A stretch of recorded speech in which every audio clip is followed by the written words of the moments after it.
प्रभु के पवित्र और जीवित नाम में सबको जय मसीह की। हम प्रभु का धन्यवाद करते हैं कि प्रभु ने एक बार फिर से हमें अपने चरणों में आने का सौभाग्य दिया। आइए आज के मनन के लिए हम प्रभु के वचन में से एक वचन पढ़ेंगे। भजन संहिता 1 का 1 वचन। इस वचन में इस प्रकार लिखा है, क्या ही धन्य है वह पुरुष जो दुष्टों की युक्ति पर नहीं चलता और ना पापियों के मार्ग में खड़ा होता और ना ठट्ठा करने वालों की मंडली में बैठता है। मेरे प्रियो, इधर परमेश्वर का वचन हमें बताता है कि धन्य है वह पुरुष जो दुष्टों की युक्ति पर नहीं चलता, लेकिन जो लोग दुष्ट की युक्ति पर चलते हैं परमेश्वर उनसे घृणा करता है। मेरे प्रियो, जो लोग दुष्ट काम करते हैं या दुष्ट युक्तियों को बनाते हैं उनसे हमें अलग रहना चाहिए।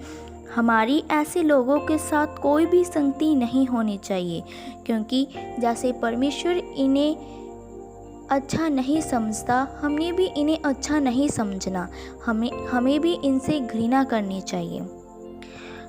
दुष्ट युक्तियों का मतलब है जो लोग नशा करते हैं, झगड़ा करते हैं और भी कई ऐसी दुष्ट कामनाएं या दुष्ट बातें अपने मन में रखते हैं। ऐसे कामों से परमेश्वर घृणा करता है।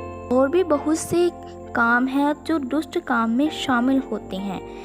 ऐसे कामों से परमेश्वर घृणा करता है, और जैसे परमेश्वर ऐसे दुष्ट कामों से घृणा करता है, हमने भी ऐसे सभी कामों से घृणा करनी है। हमने संसार में रहते हुए दुष्ट युक्तियों में नहीं फंसना। हमारा जीवन सिर्फ वचन के अनुसार का जीवन होना है। हमने पापियों के मार्ग में खड़े भी नहीं होना। जो लोग पापियों के मार्ग में खड़े होते हैं वह परमेश्वर के सामने धन्य नहीं कहलाते। मेरे प्रियो, हम जो वचन के अनुसार चलकर प्रभु के सामने धन्य बनना चाहते हैं, हमें पापियों के मार्ग में चलना तो बहुत दूर की बात, हमने उन पापियों के मार्ग में खड़े भी नहीं होना। हमारा जीवन अलगताई और पवित्रताई का जीवन होना है। हमारा प्रभु जिस पर हम विश्वास रखते हैं वह पाप से घृणा करने वाला प्रभु है। हमने भी पाप से घृणा करने वाले बनना है। हमारी दुष्टों और पापियों से कोई भी संगति नहीं होनी। हमारा कोई भी नाता, कोई भी रिश्ता उन दुष्ट और पापियों से नहीं होना चाहिए, और ना ही हमने ठट्ठा करने वालों की मंडली में बैठना है, क्योंकि जो मनुष्य ठट्ठा करने वालों की मंडली में बैठता है वह परमेश्वर के सामने धन्य नहीं कहलाएगा। कई लोग हर एक मनुष्य को किसी न किसी बात में ठट्ठों में उड़ाते रहते हैं। मेरे प्रियो, ये बहुत ही गलत बात है। परमेश्वर हर किसी मनुष्य को एक ही दृष्टि से देखता है। उसकी नज़र में कोई बड़ा कोई छोटा नहीं है। इसलिए उन लोगों को जो दूसरों को ठट्ठों में उड़ाते हैं उन्हें ये याद रखना चाहिए कि ये सब प्रभु देख रहा है। परमेश्वर इसका न्याय भी करेगा, क्योंकि परमेश्वर जिस पर हम विश्वास रखते हैं वह अन्यायी नहीं बल्कि न्याय परमेश्वर है। इसलिए मेरे प्रियो, हम विश्वासियों ने उस महान परमेश्वर के सामने डरते और कांपते हुए वचन के अनुसार ही जीवन व्यतीत करना है। हमें दुष्टों और पापियों और ठट्ठा करने वाले लोगों के मार्ग में नहीं चलना। हमने उन्हें भी जो इस मार्ग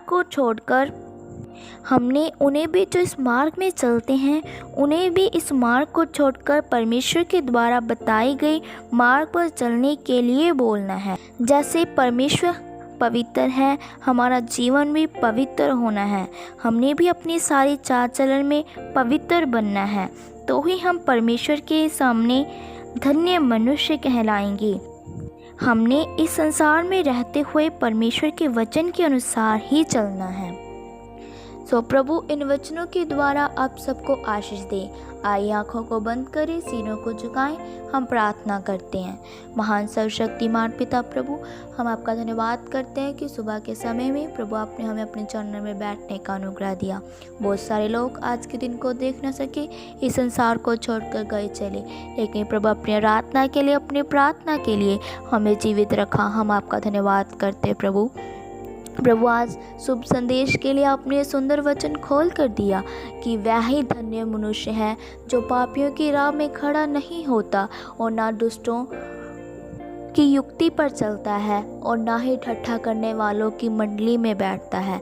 प्रभु हम दुष्टों, पापियों और ठट्ठा करने वाले मंडली से अलग रहें। प्रभु हमें अलगताई और पवित्रताई का जीवन दो। प्रभु हमारा जीवन सिर्फ वचन के अनुसार वाला जीवन बन जाए। प्रभु हमारी सारी प्रार्थनाओं को सुन लो, क्योंकि आप ही हमारी प्रार्थनाओं का उत्तर देने वाले पिता परमेश्वर है।